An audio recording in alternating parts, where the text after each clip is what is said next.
Hiya Fraser, good session yesterday, hope you found it helpful. Just going to run through what we discussed in the lesson. As we said, first thing we want to make sure we are lined up to target.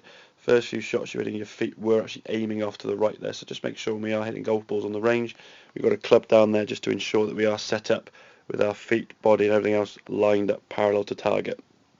The main issue though we had in the setup was your posture, as you can see on the left hand side, a little bit hunched, top of the back there a bit rounded off, and those hips are a little bit too level and addressed. Now what that's going to cause is issues in your body movement as you come down the golf ball. To get the club to swing to the golf ball, you're going to have to fire your legs massively, and what that's going to cause, as we said, when your legs come through the golf ball as much as they do, if you look here now, as you're coming in, a lot of leg action there to try and rotate your body, just because your posture wasn't good enough to rotate naturally.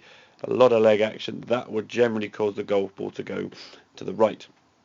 As we also said, with the top of the backswing, your left wrist and the club face get a little bit bowed or a bit shut. The club face now points to the top of the sky, which will actually cause the golf ball to go to the left. And as we said, when you're timing the ball nicely, two wrongs can make a right, so the ball will actually generally go straight when you're playing well. However, through a round of golf, biomechanically, as we said, you're going to be a bit tired and a bit worn out towards the end of the round, and a bit stiff and not quite warmed up at the start of the round. So your swing is certainly going to change as you progress through a game of golf.